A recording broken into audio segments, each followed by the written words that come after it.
ولا يعدي حقه الذي لا يدركه بعد الهمم ولا يناله ملكا الذي ليس لصفته حد معدود ولا نعت موجود ولا وقت معدود ولا عدو موجود فترى الخلائق بقدرته ونشر ضياء برحمته وهكذا بالشكور ميدان أرضه جلت عظمت الصلاة والسلام والتحية والإكرام محبوب رب المشرقين والمغربين على رسول الثقلين جد الحسن والحسين أبي القاسم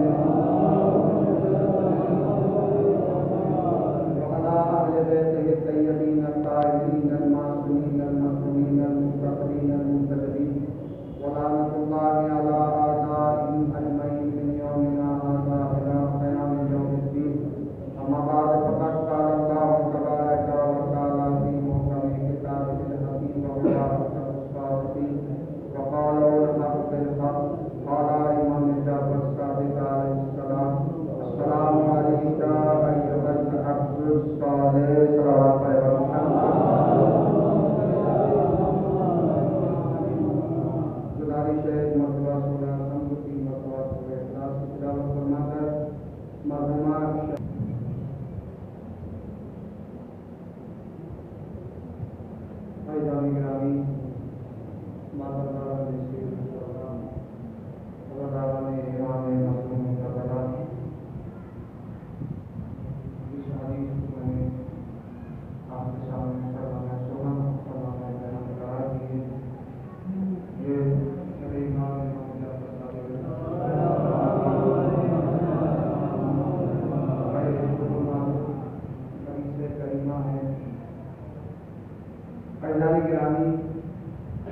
یاد رہے خداوند عالم نے اپنے خاص بندوں کو بہت سے اعزاز دیے، بہت سے مرتبے دیے، بہت سی سندیں دی، بہت سے عہدے دیے، لیکن ان مرتبوں میں، ان سندوں میں سر فہرست جو لفظ ابھر کے آتا ہے وہ ہے مومن۔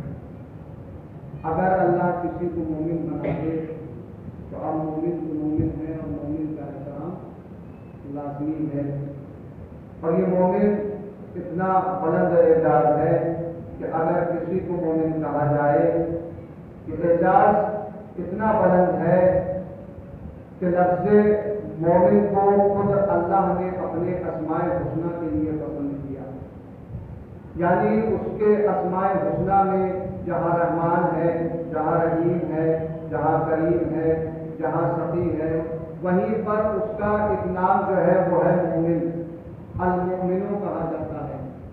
اس کا مطلب یہ ہے کہ مومن ایک ایسا لفظ ہے لغت کائنات کا کہ جس کا بدل ممکن ہی نہیں۔ اس نے اپنے کو بھی مومن کہا اور اپنے مخلص بندے کو بھی مومن کہا۔ اسی طریقے سے ایک اعزاز اور ہے اور وہ ہے متقی۔ اگر کوئی متقی کہلائے تو کیا کہنا، اس لیے کہ متقی ہونا یہ بلند بات ہے، متقی ہونا اعلیٰ بات ہے، متقی ہونا تقدیر کی بات ہے، متقی ہونا نصیب کی بات ہے، متقی ہونا قسمت کی بات ہے۔ ہر کوئی متقی نہیں ہوتا، تو جو اللہ اپنے بندے کو کبھی مومن کہتا ہے، کبھی متقی کہتا ہے، کبھی مومن کہتا ہے، کبھی متقی کہتا ہے۔ مومن ہونا بھی بڑی بات، متقی ہونا بھی بڑی بات، لیکن اب کیا کرے، مومن کو دیکھیے جب بھی علی یاد آتے ہیں، متقی کو دیکھیے جب بھی علی یاد آتے ہیں۔ بھائی مومن پر نظر پڑے جب بھی یاد علی آئے، متقی پر نظر پڑے جب بھی یاد علی آئے، اس لیے کہ مومن بن ہی نہیں سکتا بنا علی کے، متقی بن ہی نہیں سکتا بنا علی کے۔ ہم کہیں نہ مانیے، مولا کا چاہنے والا کہے نہ مانیے، لیکن اگر پیغمبر کہہ دے یا علی حب کا تقویٰ والایمان، سبحان اللہ سبحان اللہ۔ تو عزیزان گرامی، مومن ہونا کمال کی بات ہے، متقی ہونا کمال کی بات ہے۔ ہر کوئی متقی نہیں ہوتا، تو جو اللہ کبھی مومن بناتا ہے کبھی متقی بناتا ہے، اسی اللہ نے ایک لازوال منصب اور بنایا، اور وہ منصب ہے نبوت۔ مگر یاد رہے، مومن ہونا، نبی ہونا اور متقی ہونا، یہ ساری چیزیں بحد کمال ہے، ہر کسی کے نصیب میں نہیں۔ مگر پاکیزہ لفظوں کی لغت میں جہاں مومن ہے، جہاں متقی ہے، جہاں نبی ہے، وہیں پر ایک لفظ اور ہے، اور وہ ہے عبد۔ اور یہ عبد اتنا بلند لفظ ہے، اتنا اعلیٰ لفظ ہے کہ اس نے مومن کو بھی عبد نہیں کہا، متقی کو بھی عبد نہیں کہا، ہر نبی کو بھی عبد نہیں کہا۔ چند ہی رسول ہیں کہ جنہیں اس نے عبد کہا، جیسے جناب ابراہیم کہ جن کو اس نے عبد کہا۔ اور جناب ابراہیم کا کمال یہ ہے کہ ابراہیم رسول بھی ہے، خلیل بھی ہے، اولو العزم بھی ہے، اور انسانوں کے ایمان بھی ہے۔ مگر اطمینان کب حاصل ہوا؟ جب اس نے اپنا عبد کہہ دیا۔ اس کا مطلب یہ ہے کہ عبدیت کا تاج اتنا لطیف تاج ہے کہ سارے عہدے اور سارے منصب ایک طرف اور اس کا عبد ہونا ایک طرف۔ تو عزیزان گرامی، مومن ہونا کمال کی بات ہے، متقی ہونا کمال کی بات ہے، نبی ہونا یہ اس کی عطا ہے، منصوص من اللہ ہے، وہ جسے چاہے نبی بنائے۔ مگر عبد کسی کو نہیں بناتا، عبد کسی کو نہیں بناتا۔ تو عزیزان گرامی، اب اس لفظ عبد کی بلندی سمجھی کیسے جائے؟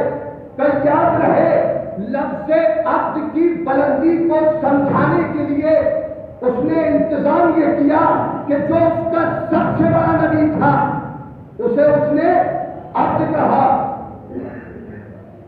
اب ایک واقعہ ہے تاریخ میں، وہ عرض کرتا ہوا چلوں۔ اللہ نے اپنے سب سے بڑے نبی کو، سب سے بڑے رسول کو عبد کہا ہے۔ بیٹھے ہیں سرکار، جبرائیل آئے، سلام کیا سرکار کو، جواب سلام ملا۔ اب نوکر کا کام کیا ہے کہ وہ مالک کو سلام کرے، خادم کا کام کیا ہے کہ وہ آقا کو سلام کرے۔ جبرائیل نے سلام کیا، سرکار نے جواب سلام دیا۔ سرکار نے پوچھا ہے جبرائیل کیسے آنا ہوا؟ کہا ہے اللہ کے رسول اللہ نے بھیجا ہے۔ کہا بتاؤ کیا بات ہے؟ کہا ہے اللہ کے رسول اللہ نے تو چیزیں بھیجی ہیں آپ کے پاس، اختیار آپ کو دیا ہے، ان میں سے جسے چاہے لے لیجئے اور جسے چاہے واپس کر لیجئے۔ اللہ نے تو چیزیں بھیجی ہے آپ کے پاس اور اختیار آپ کو دیا ہے، آپ چاہے رکھ لیجئے اور ان میں سے آپ چاہے لوٹا دیجئے۔ پیغمبر نے جبرائیل سے فرمایا بتاؤ جبرائیل وہ دو چیزیں کیا بھیجی ہیں اللہ نے؟ جبرائیل کی آواز آئی، اے حبیب خدا، پہلی چیز تو جہاں جہاں تک اس کی خدائی ہے وہاں وہاں تک کی بات سلطان ہوں گے آپ کی سلطانی میں کوئی شریک نہیں ہوگا، یعنی جہاں جہاں تک اس کی مملکت ہے وہاں وہاں تک کے بادشاہ ہوں گے آپ، سلطان ہوں گے آپ، اور آپ کی سلطانی میں کوئی شریک نہیں ہوگا۔ پیغمبر نے جبرائیل سے کہا بتاؤ جبرائیل دوسری چیز کیا بھیجی ہے اللہ نے؟ جبرائیل کی آواز آئی، اے حبیب کبریا، دوسری چیز ہے اس کی عبدیت، دوسری چیز ہے اس کا عبد ہونا۔